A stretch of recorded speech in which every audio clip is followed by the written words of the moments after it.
So the country has had the opportunity to hear a lot about your political analysis, about what's happening in these national elections. But for a moment, we want to hear more about just who is LaTosha Brown, your origin story. If you were one of those superheroes that we were given the origin story, tell us about Selma. Tell us about the journey that has led you to this point.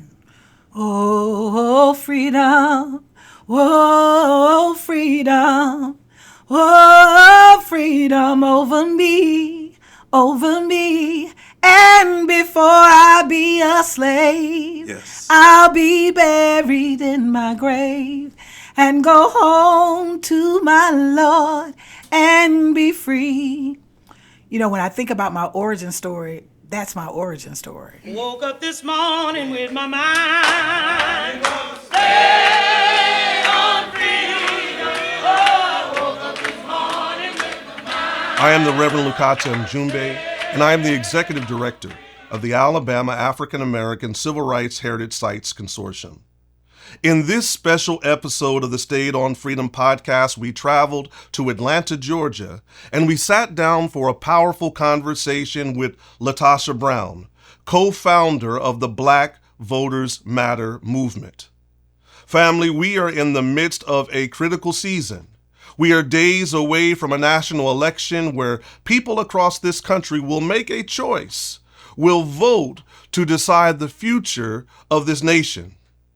We give thanks to LaTosha Brown for sitting down with us, for sharing with us, and for giving us a view for how we can move forward in the continuing struggle for voting rights and Black freedom. So help us to tie the functionality of being a registered voter, of being an active voter, of being engaged in what some people call politricks. Right. Like, help us to tie that into that strategy and tell us a little bit more about Black Voters Matter in terms of when that was organized and how you came from having this vision that you have for what is required for us to make change. So one, let me say this, that part of the way that voting is framed to us and for us, it's framed to us to participate as a participatory act. That is as part of patriotism to participate in the system. That's not my starting point or my framework at all. Let me be real clear. I believe people need to vote because I believe Black folks need power. And the truth of the matter is policy. I want Black people to vote because I believe that Black folks deserve power. Y'all heard that? And that if there's anything that you don't leave power on the table in any form when your community is under attack. And so as long as policy is governing like the resources and making decisions about my family, me and my family, if anybody making a decision about me and my family, I need to be a part of that decision-making process. If people are making decisions about our communities every single day, like this ain't about, I want you to vote because this is the right thing to do. I want you to vote because you need to be a part of that process of people making decisions about you, right? You also need to vote because I also think voting is, I am the first to tell you, even though my entire life has been dedicated to my adult life around getting people civically engaged, I'm the first to tell you, do I believe that we're going to be liberated through voting? Absolutely not. That's not what I believe. What I do believe, though, is voting is a powerful harm reduction strategy. That sometimes you need some grace and space. Harm reduction strategy to reduce the harm happening to our communities. That at the end of the day, having policies that are in place that hold the police accountable, that's a harm reduction strategy. Having pieces in place that make sure that our folks have access to housing and quality and affordable housing, that's a harm reduction strategy for us. When you're thinking about making sure that you've got policies in place that are going to make sure that our children have adequate access to quality education through educational funding and equitable educational funding, that is a harm reduction strategy. In addition to that, I also think that is an accountability strategy. If somebody comes at your community, there got to be consequences. You cannot sit in a place of power and you are not challenged. And one of the ways that you challenge what we know in this country is that the economic and the political power, because people say, no, just make money. If you think that's different, you don't really understand understand American politics, right? American politics, there is a symbiotic relationship between the economic system and the political system in this country, right? And we should be doing everything we can to disrupt both. That's just the truth. And our presence does disrupt. Right. In so many ways, but it's also to make sure that you're holding folks accountable. I also want people to think about just voter registration itself. Right. And I was talking to somebody about how voter registration and the connection of being able to serve on jury rolls. Absolutely. And how I've been called for jury duty 4 times. They never put me on the jury. They're gonna strike you. They strike. It's voir dire, or what? I didn't know what that Latin word meant. It meant right. that Negro was not going to be on. This he's jury. not going to be on this jury. But when I looked around, there weren't any other black men, right? Or maybe 1 or 2 other black women that were even in the pool, and so they were striking all of us. Right. But then I got on a grand jury. Because there's a different process. There's no voir dire process. There's no striking. If you are an American citizen and if you say you're available, but the capacity to have an impact on even a disruption. That's right. On who's getting indicted with no evidence. That's right. Of who's being targeted. If you are not registered to vote, you have no access. That's right. To even potentially be engaged. And if we don't have more and more people who are even on voter registration rolls, we can go out and we can protest later, and we can march and demonstrate and say Black Lives Matter and say their names. But if we were on the grand jury, maybe we could have promoted or prevented indictments. That's right. If we were on the petty jury, which is the guilty or not guilty, you might be able to hang up a jury and keep it from convicting someone unjustly. That's right. And then I think the third thing is really around about your agency, that operating in the fullness of your agency in all levels. I always use a story around if someone, when I go speak publicly, when I'm asked this question, I'm like, let me give a scenario to you. I was like, if somebody's breaking in your house and you have your baby there, it's just you're vulnerable and you just have your baby and you don't have any weapon of choice. They're breaking in your house to harm your baby, right? And you don't have a gun, you don't have a knife, you don't have anything. All you got is this bottle of water, right? That is standing right there. That's all you got. And somebody's coming in the room to harm your baby. What you gonna do? I'm gonna beat the hell out you with that bottle of water. You gonna back up off my baby. If that's all I got, that's what I'm gonna use. I'm gonna use whatever tool available for me to actually protect my family. And I'm saying that because, I in this space, we've got to see voting. It cannot be denied that voting is a measure of power. I don't care who you are, where you are on the spectrum. It cannot be denied. You're going to use whatever it is that you have that's available to you to bring about the result that is essential. That is essential. So, when this podcast episode airs, it's going to be in the days before, the election. The November 5th election.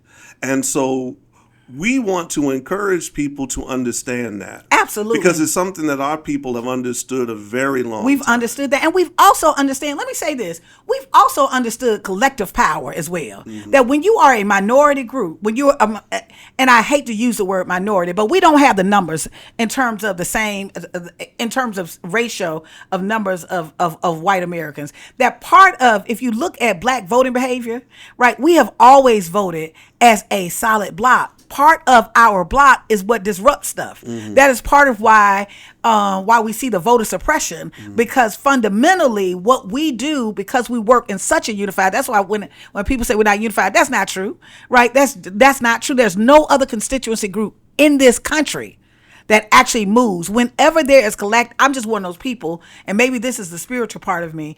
I believe that whenever there is a collective action, there is a reaction that comes out of that. When black folks move, the action, the power ain't just in the we get the outcome we want. Yes, that's one element, right? But when we are actually moving in one mind and we're moving collectively to send a message, that in itself has value. Our power in this nation has never been about individuals, power. But collective action. It has always been about collective action. And some people are questioning our collectivism.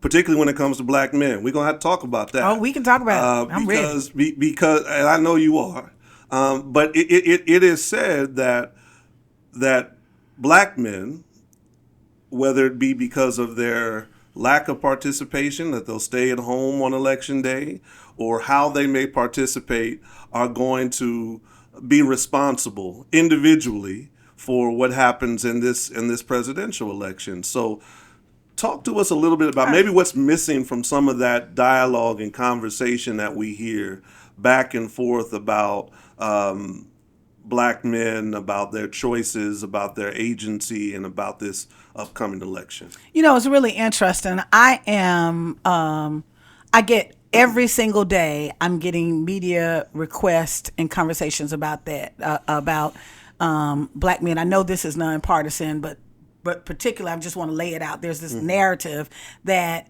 black men are not going to vote for this woman candidate. They're not going to vote for Harris. They're going to vote for Trump. There's going to be this exodus. They're upset, and my response to that, I think that there are four things. That one, that's a deeply racist frame. And let me tell you why I say the frame is racist. One, there is not a single constituency group in this country that votes more solid as a group than black men outside of black women. They come second to us. Number one and number two. Number one and number two. No other group that does that. So just even to raise that in itself has this there's a space of racism. Like, do you expect, when the white folks 80%, like, do you ask that question in any other group? You don't ask that question in any other group. No. And part of it, I think, is being driven by a couple of things. Number one, like, it reminds me, it reminds me of Columbus. Like, so you gonna Columbus us. And this is what I mean by that. That black male disillusionment or discontent with this political system didn't damn start this year. Right? And it does not start when you decide to pay attention, because now you got to deal with race and gender. Black men ain't just get upset this year, or did they do 4 years ago, or was it 10 years ago? I can go back to 60. I can probably go back further than that. The truth of the matter is, the black men are discontent, the same and disillusioned with this process, because this process is not delivered for them like it's delivered from other people. That's the truth. And the only reason why you discover that, because you're just paying attention because of the circumstance. But then you've also now made the assumption that this critique of the system is based on, because there's the sister that's at the top of the ticket. Exactly. Right? So you've already determined, like, you've Columbused us, you've discovered us, you've discovered the natives are not happy, and all of a sudden attach, instead of the deeper issue of where there is a real analysis of what is driving the discontent. You would have seen that from 2008 and 2012 that black men dropped off when a black man was running for office. So that something else is driving this, but it's been there a long time. And it's been there a long time. The first presidential election I voted in, there were three candidates. It was Bill Clinton, it was George Bush, and it was Ross Perot.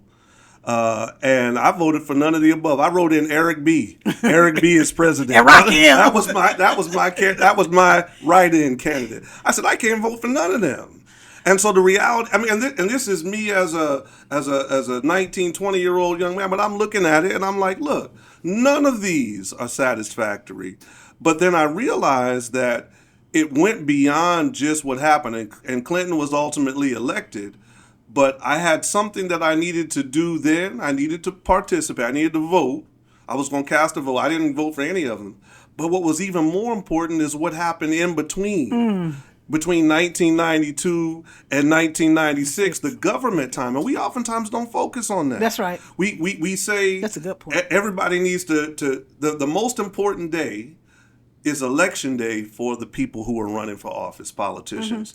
The most important day for the people who are being governed is government time. It's government. It's in between those elections. That's right. And there was so much that happened, like the all of the response following Rodney King and everything else came, after that. It started under George Bush, but then it came under Clinton. All of the crime bill, of the massive changes that we dealt with when we were in our early 20s was happening during that time period. And we forget that as conscious, educated, engaged voters, we also then have a responsibility for what happens in between these elections as well. So a question I want to ask you is, so the election is November 5th. We don't know what's going to happen. Everybody is working to bring about the result that they want to have bring about. What do we do on November 6th? What do we do on January 20th?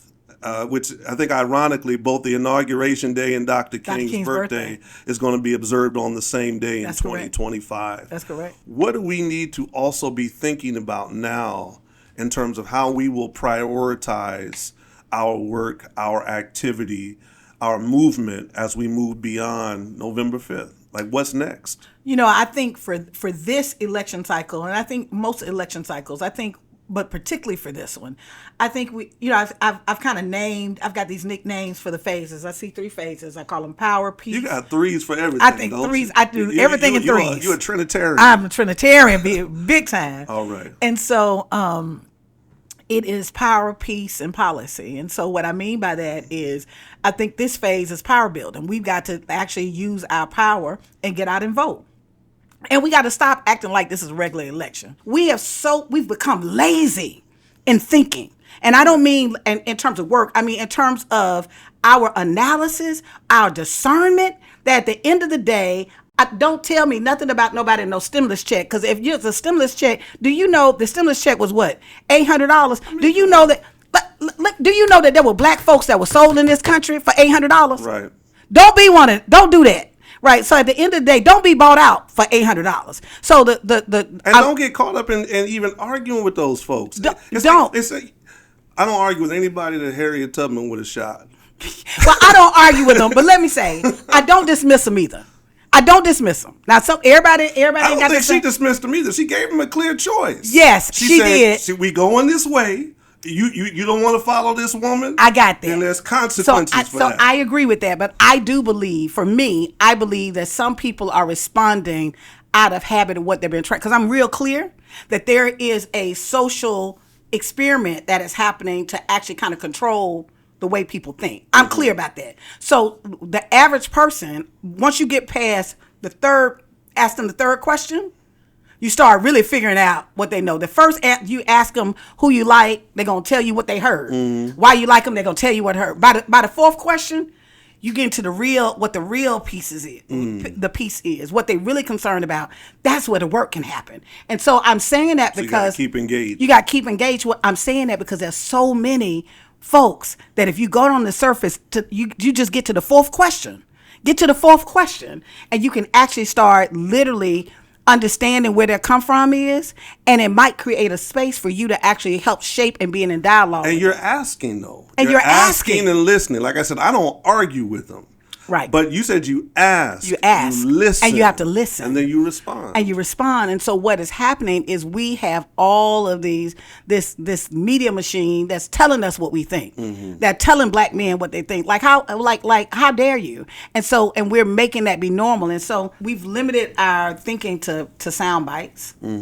We limit our opinions to who has the viral moment on social media. We have even limited our conversations to what we hear from political pundits on TV, and I'm, on TV often, right? But you're not a pundit. But I'm not a pundit, because you are in the streets. I'm in the streets. You are in the communities. And my work you are engaging. You're not just looking at numbers and then coming and giving an opinion. You are reporting back. You're giving field reports. I'm giving field reports. That's not a pundit. Okay, well, I'm going to take that. I'm going to use that from now on. And so I'm saying that is our job is to capture the hearts, the minds, and imaginations of people. That's more than anything. My job ain't trying to get people to believe in this system. Why would I try to ask black folks to believe in a system that is inherently racist? Like it's been created. So what do you do with it? So I'm this black man who Harriet Tubman may have shot. and you get to the fourth question. And what you discover is there are just some things about candidate A or candidate B that I just cannot endure. Right. Like their position on this particular foreign policy expression is absolutely unacceptable. I cannot abide it. I So understand. so help me. So Yeah. if I feel that way, you listened to me, you've heard, you got past what I just heard, you got past what it is that somebody else told me about, but then you get to this place where you see this brother really has a deep conviction about this particular issue. Right. It's personal. Right. He will not change his mind on this genocide. Right. Help me. Okay. What so I got you. so what can I do, sister? Okay. So let me ask you this question. Have you ever went to a job that you hated? I've been blessed to not have to have done that. Okay, that's a good one. So you've been blessed. Yeah. Have you, But I know people who have. Okay. For Have the you- sake of have argument, you- Yes, I have. okay, no. I did. I was my first one. I was a corn detasker. My first job when You I was were what? corn detasker. I worked in the fields. I hated it. I made $3.25 an hour. Okay. I hated it. You hated it, I right. hated it. 13 years old. Did you go back? Yep. Why? Because I needed $3.25 an hour. That was good money when I was 13. I had to buy school clothes. Okay. Have you have kids? I do now. Not when I Yes. was Yeah, no, 13. but I'm saying now you Yeah. have kids. You ever had to change a poop filled diaper, one of them diapers that Absolutely. stuff I had like twins. where they got they got the stuff all down the leg. And I get on had two you. at a time. I had twins. Yeah, 2 at a time. You did it right. After you had like the most horrible changing experience that you had changing diapers, did you go back and do it again? Absolutely. Why? Because I loved them and they needed to be clean. That's our answer. The bottom line, let me say what I mean by that. That brother, if you are the brother who I'm talking to, that the truth of the matter is our life is full of choices. And there's a choice that's going to be made. And sometimes my choice is a diaper full of poop. Right? But it needs to be done because the baby got to be fed. The baby got to be safe. The baby got to be well. Right? I'm going to this job that I hate. I don't really like these folk. I can't stand them. Mama got to be fed. Mama need a house, baby need some shoes. The bottom line is life is not constructed in such a way that we can do everything that we want to do. We've got to do what is needed to be done and what's appropriate for the moment. Now, would I say And my to you, whole life as a father, my responsibility as a father wasn't just changing those it ain't diapers just at changing that them moment. diapers in the moment. After that, there was a whole lot of other work Right. that I had to do to preserve, to protect, That's right. to promote That's right. their futures. That's right. And so I'm saying this to say that I understand people's frustration with the system, but as long as this system is in place that is governing, the truth of the matter is you cannot deny factually that there are people that are making decisions about you and your family every day. That's just the truth, right? I'm not saying you got to stay there. If you don't like that reality, then I'm with you. Change it. Right. Then you got to start thinking nation building. Right. So I'm with that. But in the meantime, as I'm thinking about nation building, I also have to know that the baby got to be changed right now. Mama need to eat. We got to make sure that we're that I'm getting the kind of outcome that I want. And so I say that to the brothers that as I'm raising, the brothers that I'm talking to is, I'm not asking you to believe in this system. I am asking you to believe in yourself. I'm asking you to believe in yourself and your power that ultimately a choice is going to be made. So you don't like either choice, but a choice is going to be made. And so I'm hoping that you got enough discernment Right. to make a choice that is going to at least reduce some harm to your communities. Because to say there ain't no difference is just not true. It ain't no popularity contest. You know how many people I voted for that I don't like, don't care about, don't think that they were my ideal candidate? But because I had to I love my community, I love my people, I love my children, I love myself. I'm constantly thinking about what is the decision? What's the choice I got to make today? Might not be the choice that I want, but the choice that I got to make today that is going to at the very least, going to reduce some of the harm happening to my communities. That's all I'm asking for. Yeah. I am not, and I'm hoping that in this process that some of those brothers or those sisters that feel in this sense of frustration with the process, that's good. I don't think that's a bad thing. I think that's a good thing. I think though that we always got to have strategy. And the truth of the matter is, I am going to always make a choice that I can believe that is going to actually some breathing room for my community. But what I have clarity on is that I'm going to pick up that bottle of water, that when somebody's coming in my house to attack my baby, I'm going to use what is available to me, and that voting is a tool and it is a key. And so I'm encouraging you to engage in this, and who's going to have the best outcome for your family. Well, and let me just say this for clarification purposes.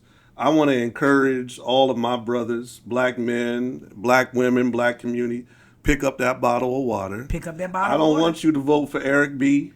I don't want you to write in Eric B. on your ballot. I learned. That was when I was 19, 20 years old. And we live in a society, particularly in this kind of work, where they always want us just to focus on the moment. That's right. Instead of the movement That's that right. we have to do. Next year, it's actually going to be on March the 9th, 2025 in Selma, when they have the commemoration, the 60-year anniversary of Bloody Sunday. Everybody's going to try to be there. There are going to be tens of thousands of people. People going to be throwing elbows, trying to be at the front of the line. I seen you in some of them pictures where you at the front of the line, where they marching across the bridge. Yes. And that's the space that everybody wants to be in. And it's powerful and it's important because we have to remember. But we also have to know that the work has to continue. The work has to That continue. after that first march, after the second attempt, after the third successful march from Selma to Montgomery, the work still continued after that. Absolutely. They still had to move forward to get the passage of the Voting Rights Act. And LaTosha, I want to thank you. I've taken so much of your time. And I have like a lot of other things that we could talk about, but I know that you got people yelling and screaming at me and cussing me out because I'm keeping you. Your people said we had 30 minutes. Right. And we have gone far beyond that. But is there any sort of closing words? And I only say that because I'm trying to be a better steward of your time and to share you with the rest of the world that needs you in this moment. I would say that it will not be our politics to save us. It will be our humanity. And what that means is that even the work that I do around voting rights has less to do with just the process of voting and more around the power related to that. And so even as a people, we have to evolve. And we don't need to see our evolution as like something is wrong with us, because part of what I've heard over the years is always this frame of people preaching to us like something wrong with us. Ain't nothing wrong with us, right? That ultimately, like for us to be where we are based on what has happened to us, we some bad people. We got it going on, right?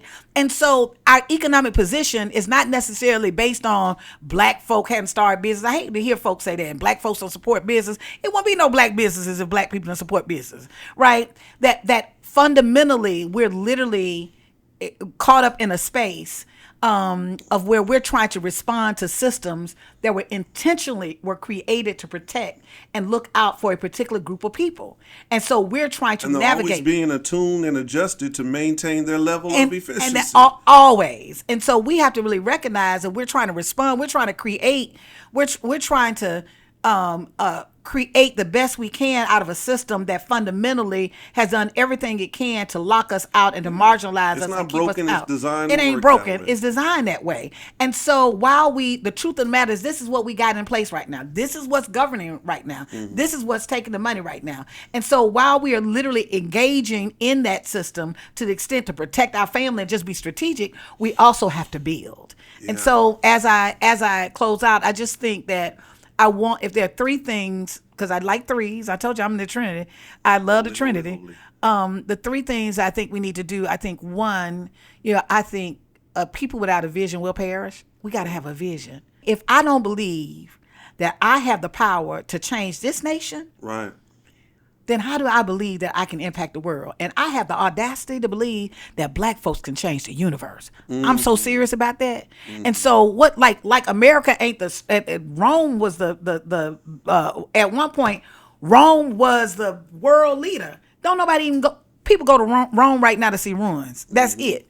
Right. So all empires fall. It was all empires fall. And so the bottom line is, we have to push ourselves. The three things I think is around vision, it's around voice. How are you utilizing your voice? Like, are you using your vote? How are you literally sending a message of what is acceptable for your community and what is not, right? And then the last and the final thing is I think we have to really shift our paradigm of what victory looks like and understand that all movements have been in protracted struggle. Vision, voice, and victory. Vision, voice, and victory.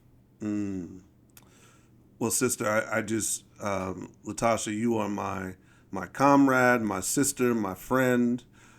You are the intersection of Fannie Lou Hamer, of Ella Baker, of the best of our women and men who have walked this walk and talked this talk and lived this life of love.